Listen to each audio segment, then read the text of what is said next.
세상에 떠도는 기묘한 괴담들. 첫 번째 이야기, 전라도의 시골 마을 수련회에서 실제로 겪었던 실화괴담. 성당에서 조용한 시골 마을로 수련회를 갔습니다. 2박 3일 일정 중 마지막 밤에는 이제 사람이 살지 않는 폐촌 입구부터 산 중턱 공동묘지 코스까지 담력 훈련을 했었어요. 대학교 선생님들이 처녀 귀신, 드라큘라 복장을 하고 길 중간중간 배치되어 올라가는 애들을 놀래키는 시기였죠. 당시 귀신에 대해 아무런 감각도 없고 또래 아이들에 비해 조숙했던 저는 담력 체험이라는 것 자체가 유치하고 지루하기 짝이 없었죠. 어쨌든 담력 체험은 시작되었고 남자애 하나에 여자애 하나 2인 1조로 출발했습니다. 우리 조 차례를 기다리는 중간중간 산 중턱에선 비명소리가 들려오기 시작했고 길 낄 때는 아이들 틈에서 피식 비웃기만 하던 제 순서가 왔고 저와 한 학년 위 누나가 출발하게 되었습니다. 출발지인 마을 입구에 들어서자 어둑어둑한 폐가들이 파란 달빛에 비치며 을씨년스럽게 바람에 삐걱대고 있었습니다. 그렇게 조금 들어서는데 폐가 사이 저편 골목길 끝에서 거뭇한 그림자가 보이더니 천천히 우리 쪽으로 걸어오는 것이었습니다. 그땐 저도 정말 무서운 생각이 들어 잔뜩 긴장하고 온몸의 감각을 그쪽으로 향하고 있었습니다. 옆에 있던 누나도 그랬겠지요. 한 발 한 발 작은 보폭으로 천천히 걸어나가는 우리와는 달리 그쪽에선 성큼성큼 걸어오더군요. 어두운 폐가에 달 그림자에 가려있던 그 형상을 달빛에 나와 대충이라도 얼굴을 알아볼 수 있었을 때 갑자기 왼편에 있던 담벼락 뒤에서 오엉하는 괴성과 함께 우리 앞에 출발했던 전 조형과 누나가 튀어나왔습니다. 우릴 놀래주려고 준비하고 있던 거죠. 온 신경을 전방에 쏟고 있던 우리는 정말 소스라치게 놀라며 비명을 지르며 쓰러졌죠. 하지만 이내 2명이 4명이 됐다는 생각에 안도감이 들었습니다. 그 형상이 걸어오던 골목길을 바라보 누리는 다시 한번 깜짝 놀랐습니다. 온데간데 없이 사라진 것이었죠. 그 2사람이 담벼락에서 튀어나오기 전 달빛에 비친 그 찰나의 모습은 연세가 지긋하신 할아버지의 모습이었습니다. 대체 그 폐촌에서 혼자 왜 어두운 길을 걷고 계셨을까요? 두 번째 이야기, 예단섬의 밤길. 제 초등학교 때의 실화입니다. 저희 외할아버지 댁은 충남 서산의 벌말이란 곳에서 배를 타고 들어가야 하는 조그마한 섬입니다. 섬이 워낙 조그맣고 폐가도 드문드문 있는 그런 섬입니다. 저희 외할아버지 댁과 슈퍼가 섬의 끝에서 끝입니다. 그 당시 가로등도 외할아버지 댁 근처에 있는 하나가 전부였고요. 할아버지 댁 가까이 가로등, 옆에 무덤이 있었습니다. 무덤 옆으로 온갖 종류의 풀이 자란 풀밭이 꽤 이어집니다. 섬의 길이 그다지 넓은 편은 아니었습니다. 저렇게 길 옆에 무덤이 간혹 있었습니다. 콘크리트로 담을 쌓아서 모래사장과 구분을 해놓았고요. 서해안이어서 밀물 때는 콘크리트 담까지 바닷물이 들어옵니다. 본격적인 이야기를 하겠습니다. 제가 초등학교 2학년 때 이모부와 아버지와 외할아버지께선 화투를 하고 계셨죠. 밤 12시가 가까워진 아주 늦은 시각이었죠.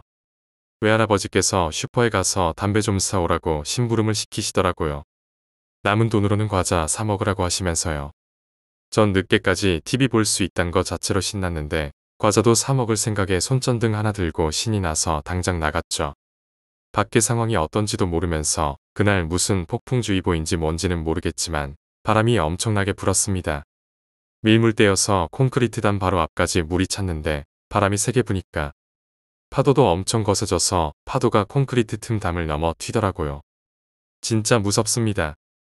물방울이 튀어서 자연스레 무덤이 있는 풀밭 쪽으로 붙어서 가게 됐죠. 무덤 부분을 지나치면 가로등 불빛도 없어 칠흑입니다. 근데 가로등 불빛의 범위를 넘어서기 전에 누군가 제 뒤통수를 살며시 건드리는 겁니다.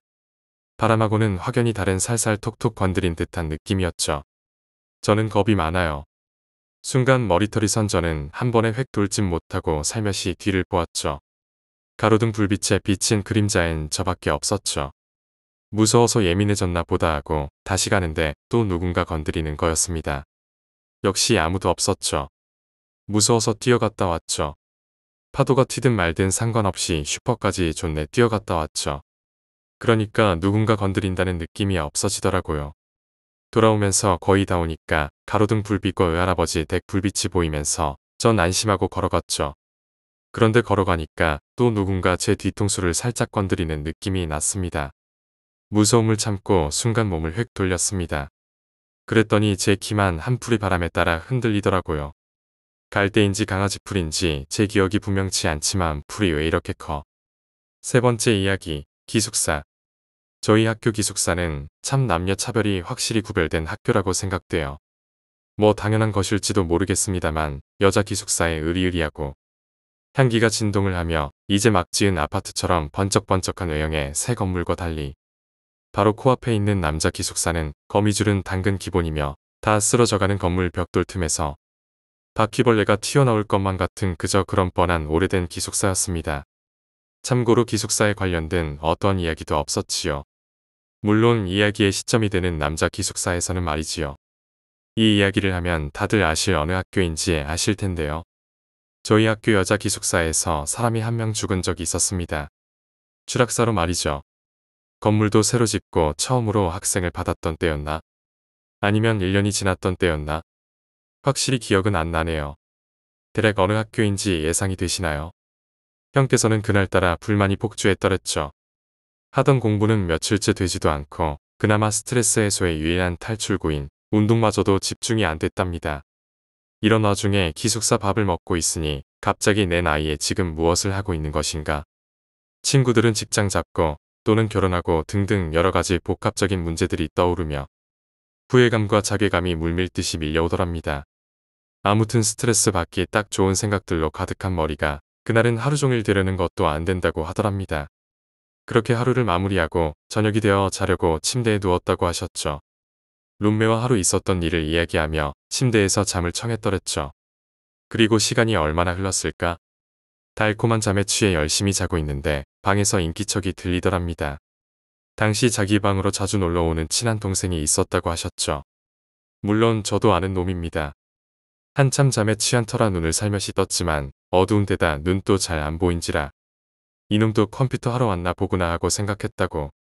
근데 이 녀석이 창문 쪽으로 쓱 가더니 다시 그 형 머리 위 옷장 앞에 떡하니 서더라는 겁니다. 키가 장대같이 시커먼 놈이 말이죠. 그래서 그 형이야, 임마 형 지금 자는 거 안 보이냐?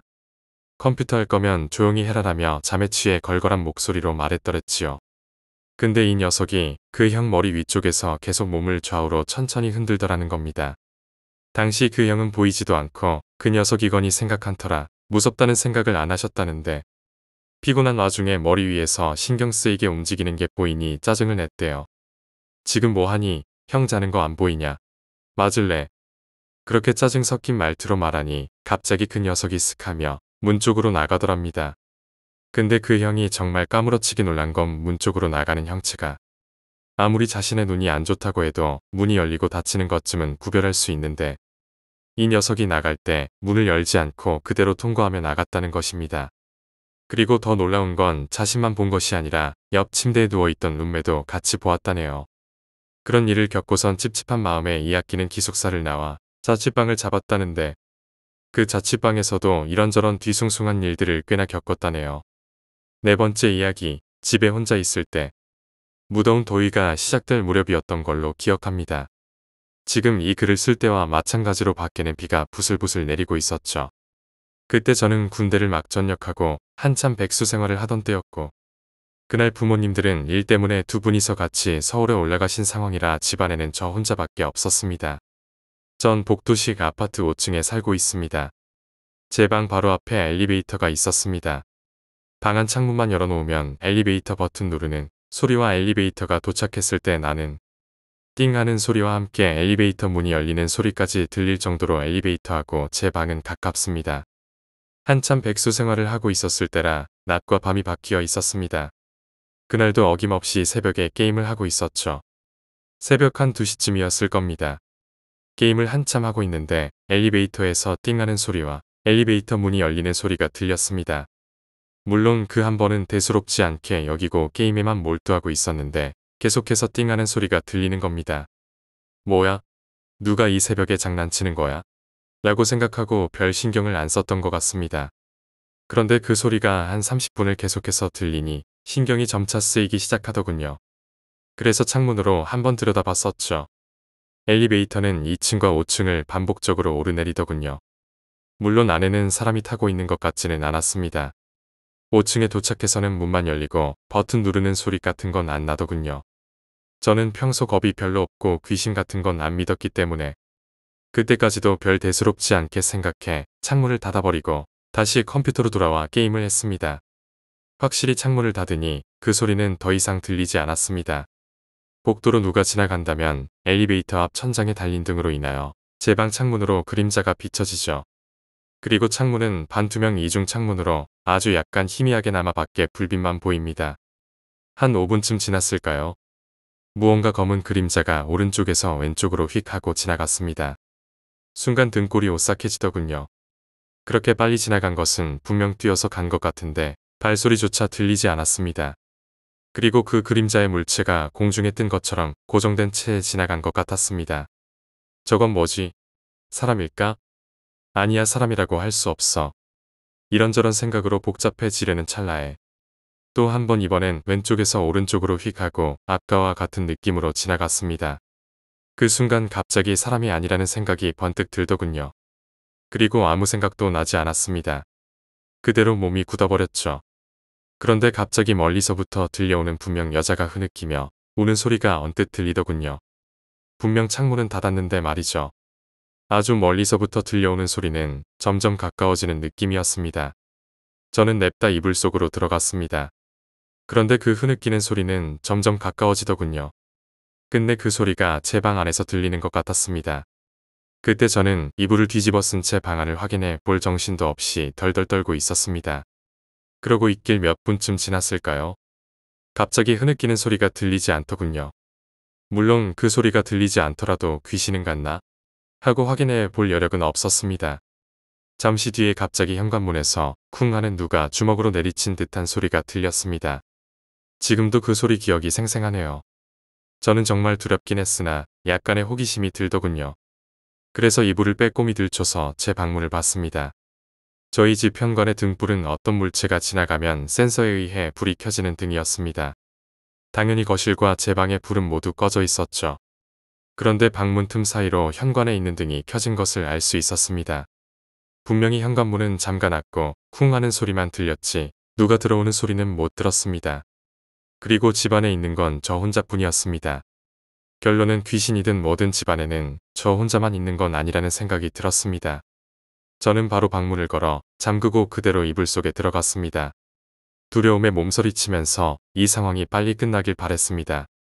다음날 부모님이 돌아오실 때까지 뜬 눈으로 지새우며 이불 속에서 꼼짝달싹도 못했습니다. 지금 생각해보는 거지만 과연 그 그림자의 정체는 뭐였을까요? 그 흐느끼는 소리는? 그리고 나중에 알게 된 사실인데 거의 대부분의 아파트 엘리베이터는 2층이 눌러지지도 않고 2층에서 멈추지도 않는다고 합니다. 5번째 이야기, 어린 시절 겪었던 일. 그러니까 전 경남 양산시 물금읍에 위치한 물금초등학교를 졸업했는데요. 5학년 때였나? 6학년 때였나? 여름에 수련회를 가게 되었습니다. 그 경남 하동 인근의 유스 호스텔로 1박 2일 일정으로 여행을 떠났는데 시간이 꽤나 흘러서 정확한 지명이나 명칭은 기억이 나질 않네요. 제 머릿속에 남아있는 대략적인 풍경은 일단 외벽이 빨간 벽돌로 지어진 큰 본 건물과 그 절반 크기 정도 되는 작은 건물로 이루어져 있었습니다. 호스텔은 동네 뒷산 정도 되는 작은 산을 등지고 서 있었고 앞쪽으로는 꽤나 수심이 깊은 계곡이 흐르고 있었습니다. 작은 건물엔 선생님들과 호스텔 교관들이 사용을 했었고 큰 건물에 저희가 묵게 되었었는데요. 제가 친구들과 배정받은 방은 3층이었고 방 안의 베란다로 뒷산이 바로 보이는 위치에 있었습니다. 어느 정도 짐을 풀고 방 정리가 되자 교관들이 두어 시간 정도 자유시간을 주더군요. 몇몇 친한 친구들이 제가 있던 방으로 몰려왔고 의뢰 여행지에서 많이들 하는 진실게임이며 베개싸움 등등을 하고 신나게 놀고 있었죠. 그러다 같은 반 여자애가 방이 조금 덥다며 바람을 쐰다고 베란다로 나갔는데요. 약 1분이나 지났을까요? 갑자기 비명을 지르며 거의 기다시피 방으로 들어오더군요. 제가 마침 베란다 문 쪽에 앉아서 친구와 얘기를 하고 있었던 터라 왜 그러냐고 묻자 밖에 산 쪽을 가리키며 뭘 봤다고 하더군요. 얼떨결에 베란다로 뛰어나간 저도 그 광경을 목격했습니다. 저와 직선거리에 있던 산 중턱의 흐릿한 실루엣으로 사람 얼굴이 보이더군요. 워낙에 어두웠던지라 정확한 형체는 파악할 수가 없었지만 사람 얼굴은 제가 분명하게 확인했습니다. 깜짝 놀란 저도 후다닥 방으로 들어와 버렸는데요. 반쯤 얼이 나가서 누워있던 여자애가 저보고 너도 그거 봤냐고 묻길래 봤다고 하면 진짜 기절이라도 해버릴까봐 아무것도 못 봤다고 둘러댔습니다.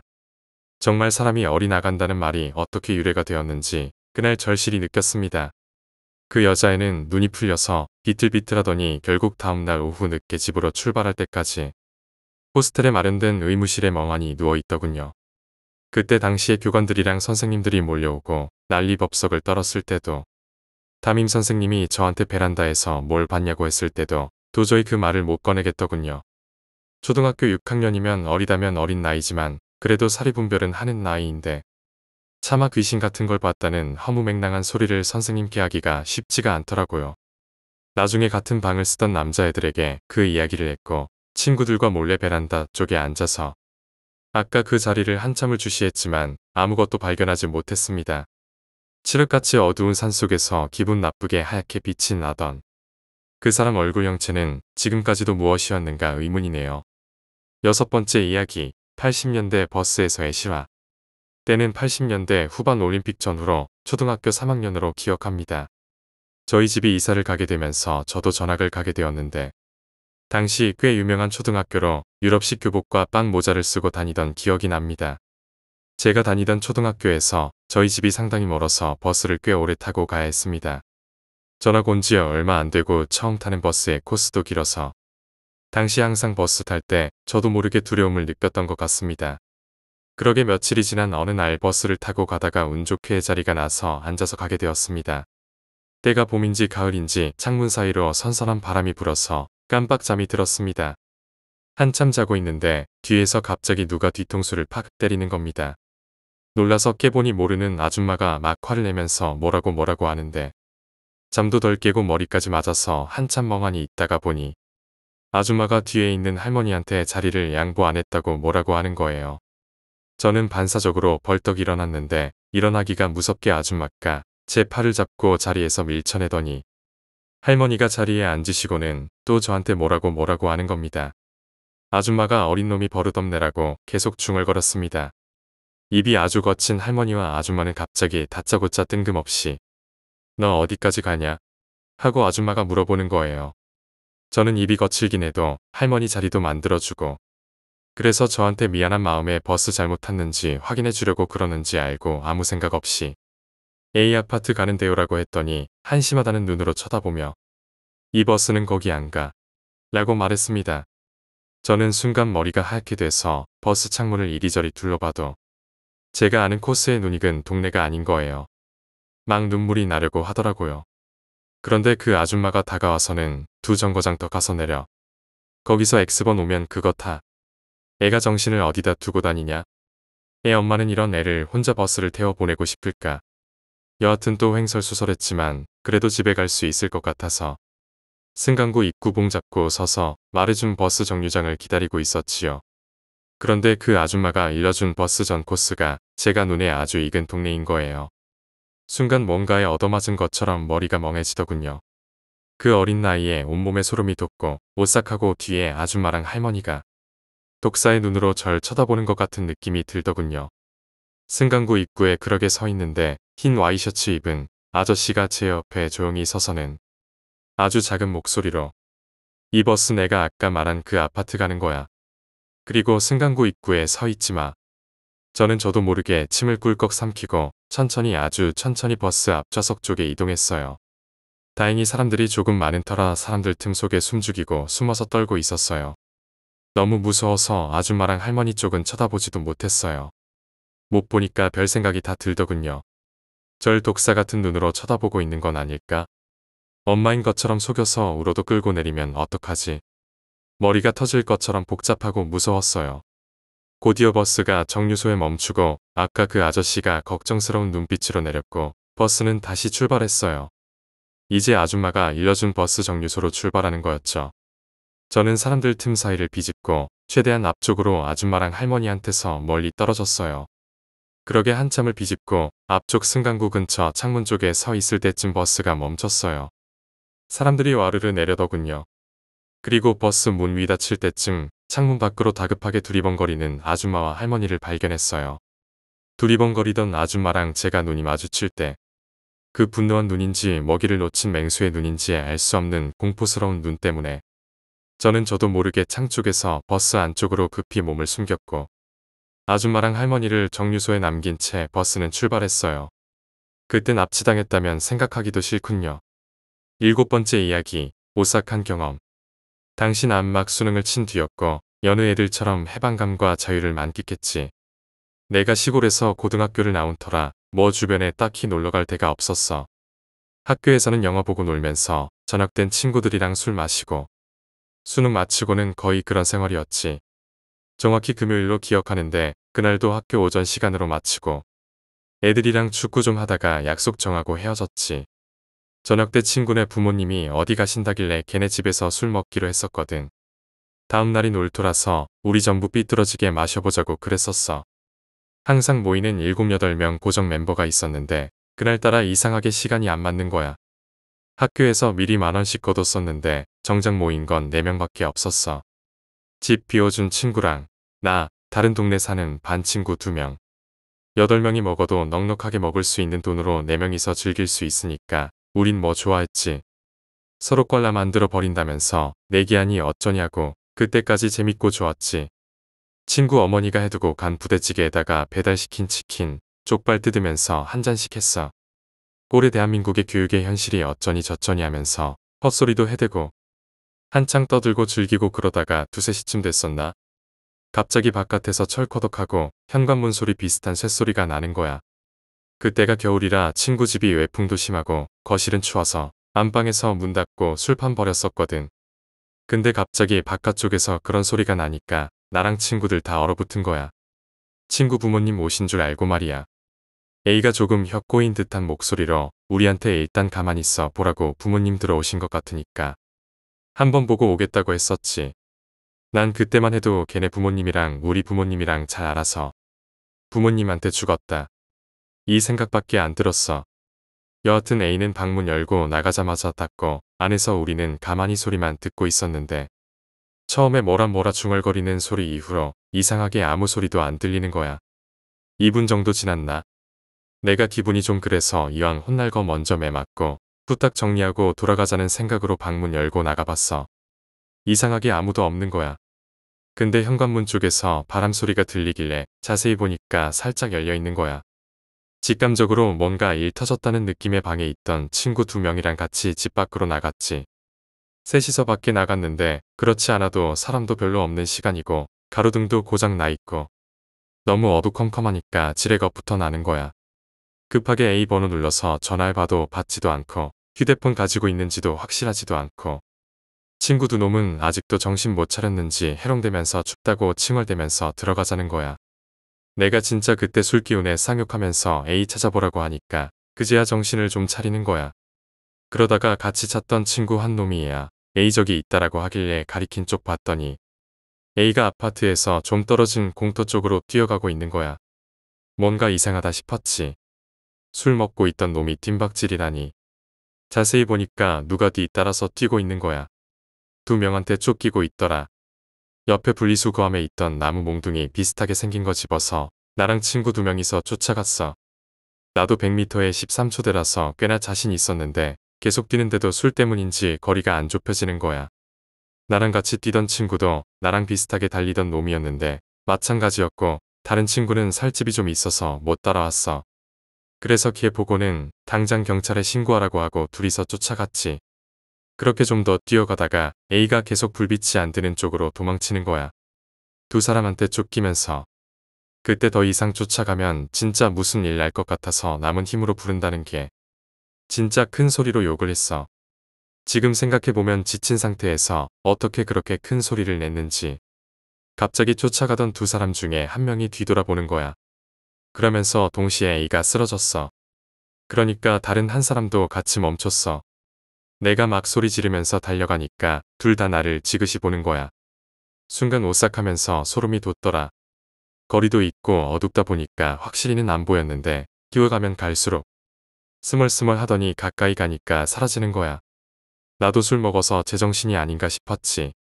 쓰러진 거 일으켜 세운 다음에 내가 A 보고 누구한테 쫓겼냐고 쌍욕을 미친 듯이 해대니까 눈동자가 조금 흔들리더니 정신 차렸는지 갑자기 나보고 왜 지랄이냐고 우리 바깥에 왜 있냐고 그러는 거야. 내가 열받아서 따귀 한 대 때리려고 손 올리려는데 그때 갑자기 뒤에서 펑하고 폭발음이 일어나더라. 친구 집 쪽에서 난 소리였었어.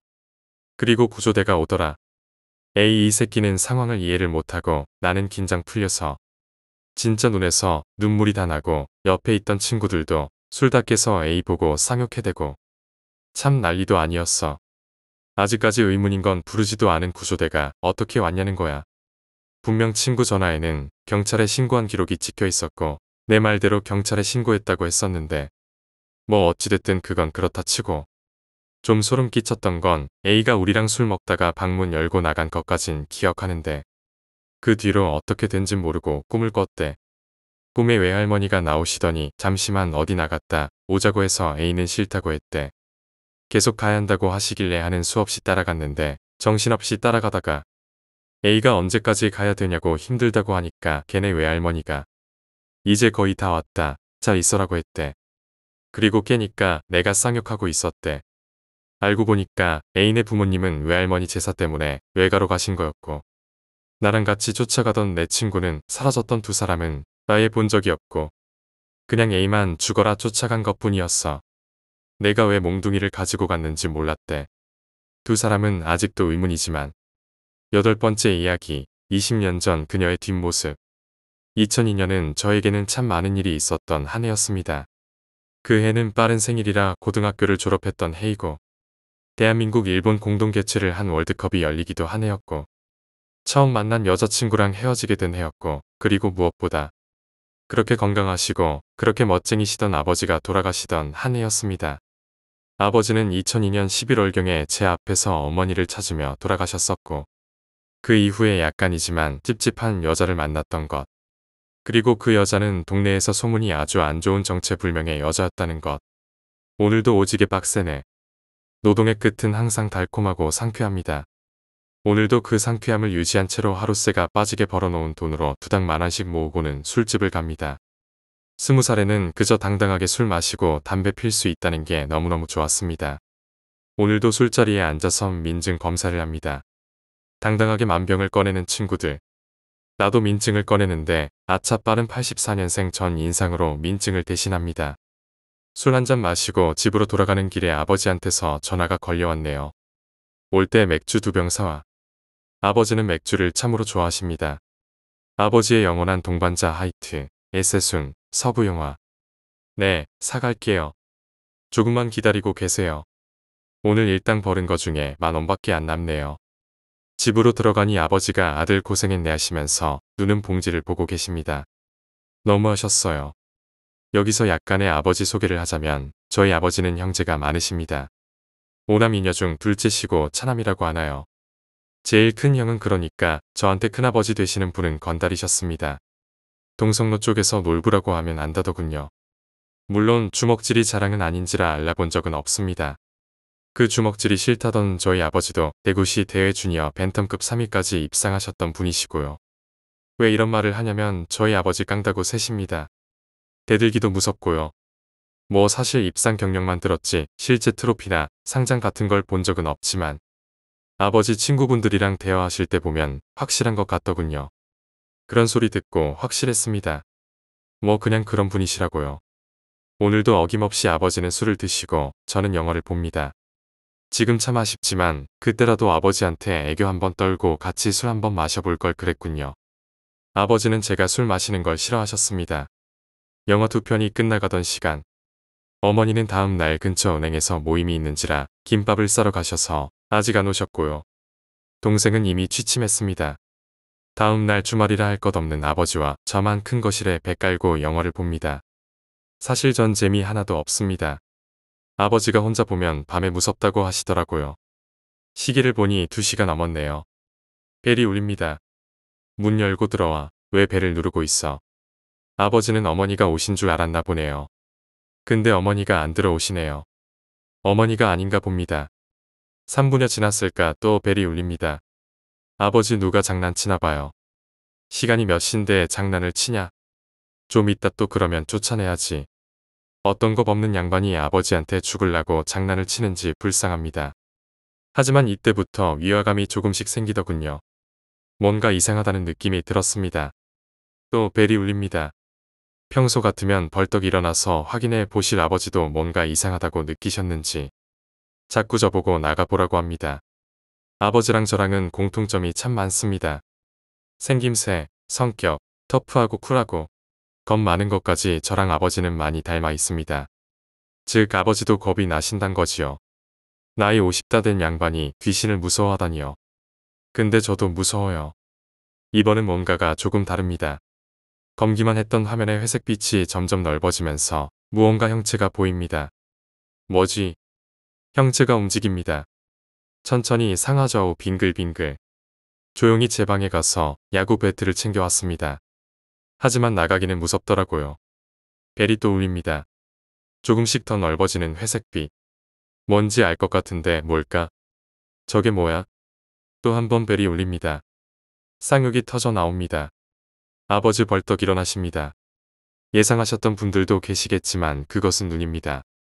눈 맞습니다. 아버지 저거 눈 맞지요? 누군가가 인터폰 화면에 눈을 밀착시키고 알아볼 때까지 장난을 치고 있나 봅니다. 아버지 쿨하게 한마디 하시네요. 나가봐라. 저는 나가기로 했습니다.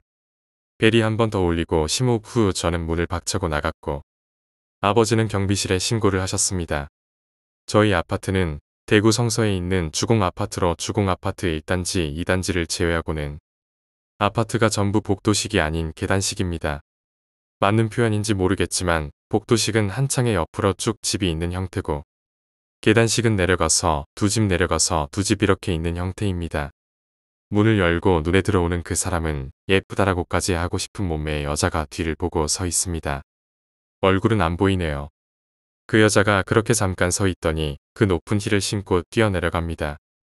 멈춰 섰습니다. 잡아야겠다고 느꼈죠. 귀신이 아닌 이상 사람인데 뭐라고 생각하고 따라 내려갑니다. 한참을 정신없이 따라 내려갔는데 간격은 좁혀지지 않고 어느 순간 내가 따라가는 건가? 내가 쫓기는 건가? 라는 생각까지 들었어요.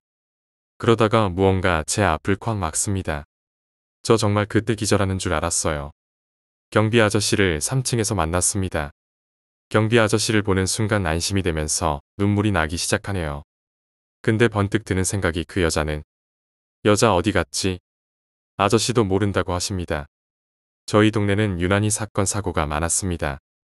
한참 전의 이야기지만 개구리 소년 5 형님들 실종 사건이 있던 동네고요. 유골도 근처 산인 어룡산에서 나왔었죠. 그리고 남녀 부부싸움 후 황사를 뿌리고 17층에서 동반 자살하는 사건이 있었죠. 또 가스가 폭발했었는데 다들 멀쩡한데 갓난아기 둘만 죽는 사고가 일어났었고요. 흔한 일이라면 흔한 일이지만 개구리 소년 사건을 제외한 작고 큰 사건의 작은 실마리엔 그 여자가 있었다고 합니다. 물론 와전된 얘기겠지요. 사실 저도 이런 거 믿지 않습니다. 믿고 싶지도 않고요. 그래도 찝찝하긴 엄청 찝찝하네요. 무슨 쌍팔년도 망태 할아버지도 아니고 같은 애. 그 건강하시던 저희 아버지가 어머니 품으로 강하게 파고들며 돌아가십니다. 손 하나 손가락 하나 까딱할 힘이 없어 3개월을 후두암에 괴로워하시다가 마지막에 무언가를 본 것처럼 화들짝 놀라시며 자존심 강하던 아버지 어머니 품으로 숨듯 돌아가셨죠.